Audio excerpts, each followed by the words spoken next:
Neil Young was born in Toronto, Canada in 1945. The son of journalist and writer Scott Young, Neil developed an early interest in music. In 1960, Neil's parents divorced and he moved to Winnipeg with his mother Rassie. Here he joined numerous bands before forming his own, the Squires, a rock and roll outfit influenced heavily by the British invasion.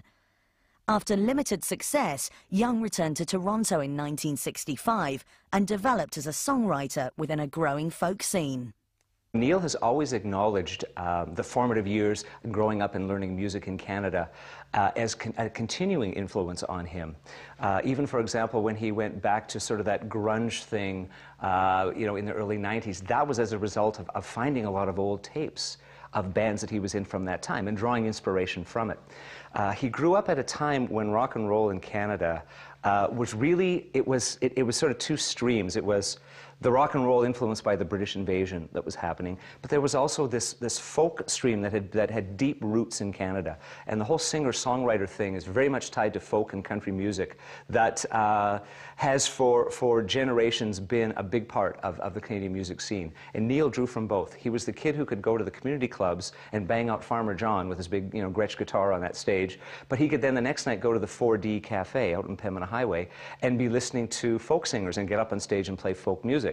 And he was also writing in both genres as well. He was writing instrumental music very much akin to the Shadows and the Ventures, but also writing very, very introspective, certainly for a boy of 17 or 18 or 19 years old, very introspective folk lyrics and folk songs as well. In 1966, frustrated by the limitations of the Canadian scene, Young and fellow musician Bruce Palmer moved to LA.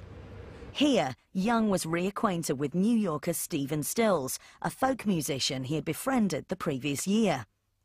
A band was born, with Stills' ex-bandmate Richie Fury joining Young, Stills and Palmer, a new recruit, drummer Dewey Martin. Calling themselves the Buffalo Springfield, the group soon found management from Charlie Green and Brian Stone, who also secured them a record deal. An immediate success with the LA crowds, they fused their talents to create a unique and distinctive sound. Each of they're the four guys, because Dewey Martin would join later. The four guys that came together, which would be Stephen Stills and Richie Furay, Neil Young and Bruce Palmer, and Neil and Bruce coming from Canada, and Stephen and Richie having come from New York. They each brought a very individual and unique style of music from their own experiences. Stephen had been in folk bands, as had Richie, in folk ensembles. But he also had that rock and roll background from Florida, growing up as a kid in Florida and playing with rock and roll combos. So they brought that element and the harmony element, because they'd been in large folk ensembles. The Go-Go Singers had been 9 singers. So they brought that element to it. Neil had the folk element because he had been working in the folk scene here in Canada and in Winnipeg, but also as a rocker. So he brought the rock element, the British invasion element. And Bruce Palmer had been playing a lot of British invasion, but also Motown and soul and R&B. So you had this incredible mix. And on top of that, too, you had country elements, because Neil always loved country music. And even in the Squires, if you look at an old Squires set list, there's the usual rockers, and there's Mashed Potato, and You Can't Sit Down, and there's some Neil originals, but there's also country songs in there as well. So you had this incredible mix that they all put together to make the sound of the Buffalo Springfield, and it made it so unique. On the back of their live success, the band entered Gold Star Studios to record their first eponymous long player. Well, the first Buffalo Springfield album is dominated by Stills, probably about 7-5 or something if you're going to put a horse racing ratio on it. It's a pop album essentially. The Stills contributions certainly are. But it's an odd album because it was made before the album as a form was essentially invented. It's pre-Sgt. Pepper's, and this is at a time when you were looking for a hit single. So I'm sure that Atlantic Records or whoever were hoping that, well, this is just going to be an album to follow up a single. Well, the first Buffalo Springfield album was not a commercial success, and even their first couple of singles were not commercial successes, despite the fact that the band had drawn so much attention in the LA music scene. They were the kings of the Sunset Strip at the Whiskey. But the sound of the album was very flat. It was poorly produced and poorly engineered. But that didn't detract from the quality of the songwriting. And that's the strength of that album. I mean, they're all original songs. 7 by Stills, 5 by Young. And you do get that dichotomy. You do have the more commercial sounding songs of Stills and the deeper songs coming from Neil. So even though that album didn't attain any kind of a commercial breakthrough for the band, it did signal that this was a band with incredible talent. And a band to really focus in on and watch, because there was more to this band than just a pop image. Although Stills provided the majority of the album's material, Young's composition, Nowadays Clancy Can't Even Sing, was an early indication of the lyrical complexity that he would continue to develop. All over my face, where's that silhouette I'm trying to trace? Nowadays Clancy Can't Even Sing really set out some of the great themes that were to characterize Neil Young's career, really, songwriting career, because it's about alienation and feeling kind of separate and apart from the mainstream. But of course, one of the most interesting things about it is that they wouldn't let him sing it. Because they thought he had a terrible voice. You know, of course, he went on to become one of the most distinctive voices in popular music. But it's obviously an unconventional voice, and he doesn't even seem to have put up much of a fight, actually. He seems to have accepted that he wasn't a great singer and to have readily agreed to let Richie Furay sing it. In January 1967, the band's fortunes changed as the Stills penned For What It's Worth climbed into the US top 10. Babylon's big and wrong. Nobody's right if everybody's wrong. The intended follow-up was a new Young composition, Mr. Soul. This time, he insisted that it was his voice that could most ably deliver the lyrics.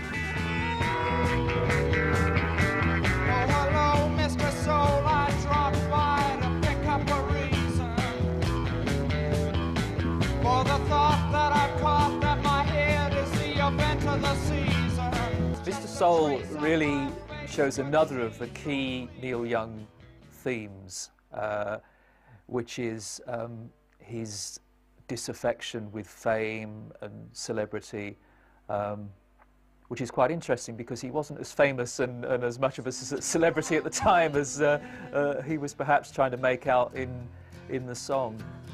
It's dedicated to the ladies of the Whiskey A Go-Go.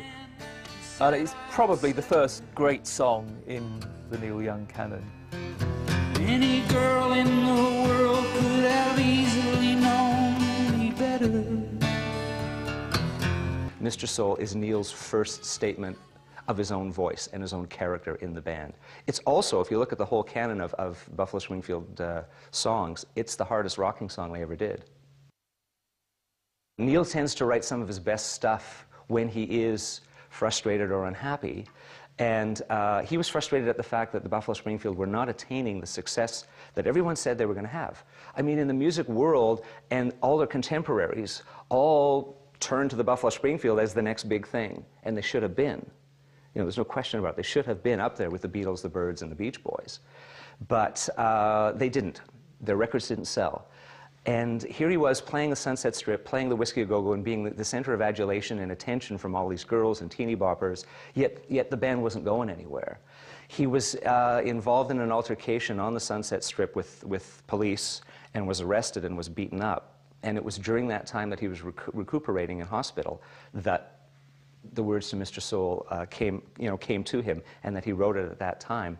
Interesting, too, that when they recorded that song in New York, the record producers didn't want Neil to sing it. And in fact, they recorded it with Stephen Stills singing lead, they recorded it with Richie Furay singing lead, and they tried to record it with Otis Redding singing lead, because Dewey was a friend of Otis's, and Otis was in the studio at the time, and Otis wanted to sing Mr. Soul. But at that point, Neil put his foot down and prevailed and said, I'm going to sing my songs from now on, which in fact he did. Despite the band's initial reservations, Young's voice would become a more permanent element of the Springfield sound. As Young's career developed, his unique vocals would distinguish him from his contemporaries and divide both critics and audiences. I thought he could sing on pitch. You know, a lot of guitar players, a lot of musicians have at least a good sense of relative pitch, and so it does help them when they step up to a mic. you had powerful vocalists out there, and people like Roy Orbison or the Presleys, and I mean there were a lot of blockbuster voices out there. And you know, by the time now that in the late '60s, people were interested in things that were a little breaking the mold, as far as you know, people having trained voices or having any vocal coaching, or you know, there was a lot of things along those lines that were perfect for that decade, and Neil's voice was one of them. Neil Young's voice, to some, is an acquired taste. Some people just are put off by the shrill edginess and in some ways the reedy frailty of it. But if you listen to it and pair it with the words he's singing, it almost feels like no one else could sing his songs. But that said, in the context of the Buffalo Springfield, he was willing to allow someone like Richie Furay to sing lead on such songs as Nowadays Clancy Can't Even Sing and On the Way Home, and would only step forward, he felt, on songs that he did not want to allow another to interpret, such as Out of My Mind and Mr. Soul, and songs that he felt were just so inherent to his musical personality that there was no one else who could effectively interpret them like he could. He uses his voice, I think, very effectively to communicate emotion in his songs. Man-made rules been holding back my love, can't hold it back no more. You know, what it's really about is somebody is a bad singer until they become a classic, and then all of a sudden they're a great singer. And what's happened with Neil Young is that because it is the vehicle of great music, then the voice is accepted as the expressive instrument it is, and it's a very unusual instrument. And what I would say is that you can imagine somebody with a better voice, let's say Gordon Lightfoot, writing the same songs, and they wouldn't be anywhere near as interesting as they are with Neil Young singing them. And that's partly to do with his expressive power, but also partly to do just with the physical strangeness of the instrument itself. Mr. Soul was eventually relegated to the B-side of the next Springfield single, and Young threatened to quit. Just before a major tour, Young disappeared, and the band were left to play the Monterey Festival without him. In the preceding months, Young had been gravitating toward producer Jack Nietzsche. Outside of the Buffalo Springfield, Young's imagination was let loose. What Neil wanted to do was to create records that were much more sonorous, much larger, much more depth to them. And certainly that was Jack's forte. And they started working together even while Neil was still in the Buffalo Springfield. And in fact, the band was doing a tour in May of '67 of the American Midwest. And Neil took to flying home. The band was based in Chicago during the week, and then they'd play on the weekends and come back to Chicago. Neil took to flying home during the week to work with Jack Nietzsche, to record these songs outside of the band, the intent being to bring them to the band. In the fall, Young returned to the band with his new tracks, and they recorded their second album. Released in October, Buffalo Springfield Again was distinguished by Young's work with Nietzsche. What you do see on Buffalo Springfield Again is the emergence of Neil Young as a quite unique songwriter. I mean, there was just nothing else like those songs around at the time. You know, you can pick influences that fed into them, but he was creating something that was quite new and quite unique with songs like Mr. Soul, like Broken Arrow. It's the emergence of Neil Young as a unique voice, and I think you can hear on that album that here is a talent that he's developing, and he's going to go on to even greater things. Jack Nietzsche had an enormous influence on him at that time, with tracks such as Broken Arrow and Expecting to Fly. And while they were seemingly 180 degrees from Neil's folk rock beginnings, they also showed a glimpse of the depth of his work as both a songwriter and a musician. And with Expecting to Fly, again, in ways that he was able to create these soundscapes